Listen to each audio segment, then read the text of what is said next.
Oh, c'est une bonne question. Alors, la première fois que j'ai vu Jean-Pierre Dubois, c'était à Marseille, dans un petit village qui s'appelle La Rose, où nous habitions là, parce que ma famille était de là. Et en face de chez nous, il y avait un moulin qui appartenait à un monsieur qui s'appelle Monsieur Vin, qui s'appelait évidemment V-I-N. Et je voyais une bétaillère, parce que maintenant ça serait un vent, mais à cette époque-là, et Jean-Pierre, c'était pas le Jean-Pierre d'aujourd'hui. Une bétaillère avec ses chevaux, il avait plusieurs chevaux, pas toilettés, tout ça. Il dormait sous le camion, incroyable.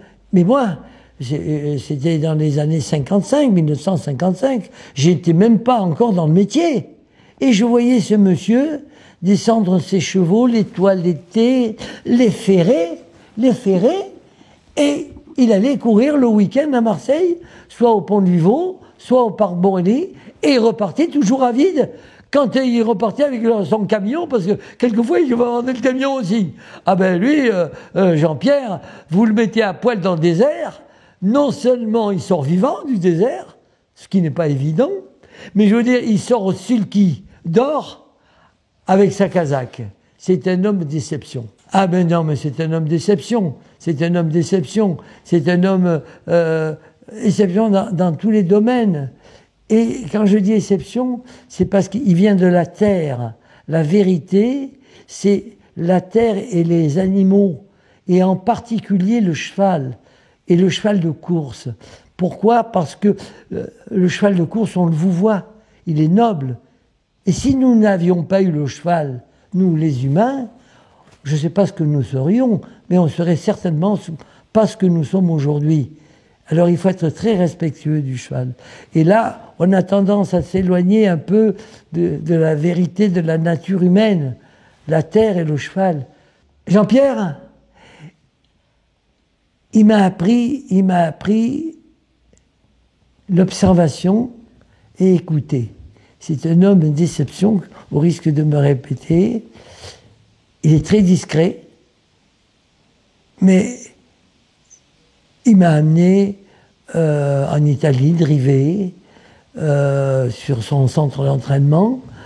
Il voulait d'ailleurs en faire un hippodrome, et on lui a pas donné l'autorisation, parce qu'il était partout, il est mondial, aussi bien aux États-Unis qu'au Canada, qu'en Suède, qu'en Italie.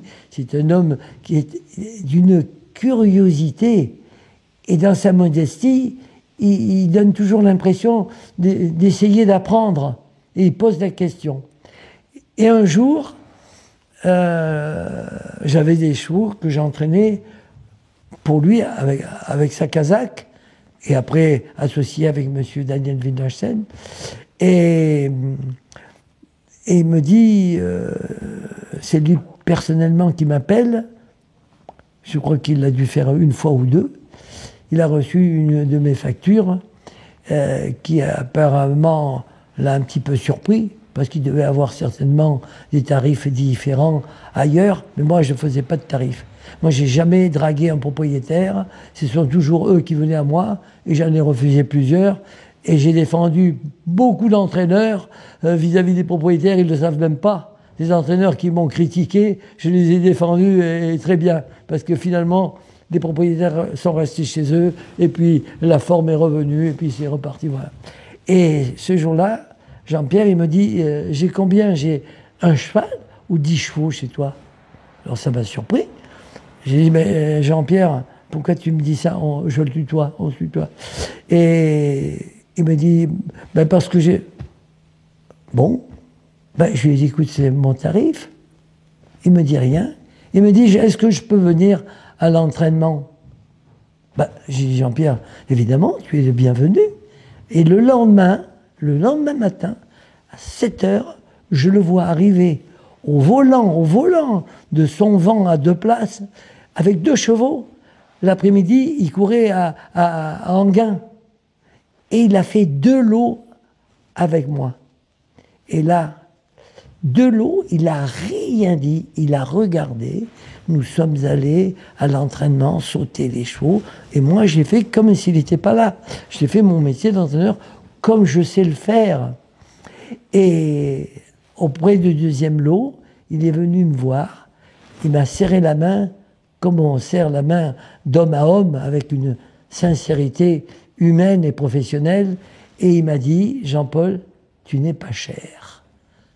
C'est un compliment, parce que M. Wittgenstein lui avait dit, Jean-Pierre Gallorini, il est trop cher.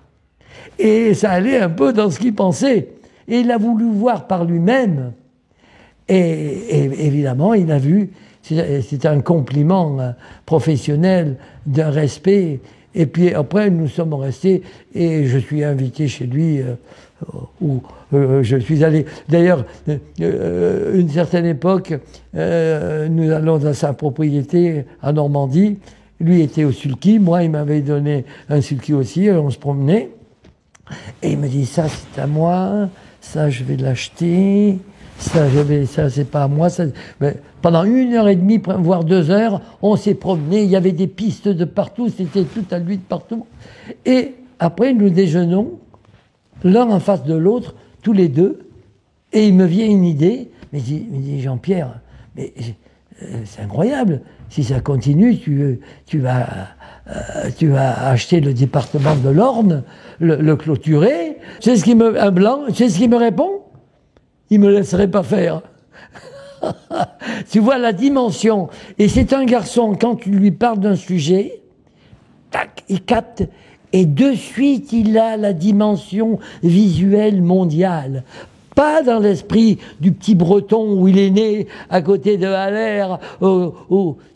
C'est un truc extraordinaire. Il était voisin des Pierre Désiré Haller. 2 monuments. Tu te rends compte, à ce niveau, dans les trotteurs. Et Jean-Pierre, eh bien, si tu veux, il est passé à une dimension dans les 3 disciplines dans le monde entier. Et les chevaux dans les piscines, les chevaux dans les marcheurs, les chevaux dans les paddocks en longueur, tout ça, il a appris en Suède. Et il allait dans les pays pour voir, pour s'améliorer. Et un jour, il y a quelques années, mais ça remonte assez loin, il a fait une présentation de ses étalons des 3 disciplines, plat, trot et obstacle. Et moi, j'étais évidemment dans la discipline de l'obstacle, et je présentais Villez. Hein. Et bon, alors, il avait fait un barbecue grandiose. Et à la table où j'étais, il y avait des personnes qui parlaient de lui en disant on ne va pas le laisser faire. C'était à l'époque où il était parti avec des poulinières aux États-Unis pour ramener un sang neuf, alléger la morphologie. Et quand il est parti aux États-Unis avec ses 4 ou 5 poulinières, il m'a dit j'avais pas d'argent. Je suis parti là-bas. Et il est revenu avec du sang neuf, avec ses poulinières pleines. Quand même, Jean-Pierre Dubois, c'est un monument, un monument. Et je vais vous dire, nous avons le spécimen, mais s'il n'existait pas, mais puisque nous l'avons et qu'il faudrait le faire, on n'y arriverait même pas. Jean-Paul Gallorini qu'on vient de voir un instant, regardez se concentrer un peu. Je veux dire, mais ils vont les lâcher à un moment ou à un autre. Quelle belle tête. Oh, il est prêt à bondir, Kolkidjet. Il fait des petits bonds sur place. Ouais. Il a cru que le départ allait être donné. Il voudrait y aller. J'étais près du comte de Montesson. Vers la fin de son mandat, il n'était plus président. Il a fait une réduction d'effectifs, mais surtout à l'obstacle.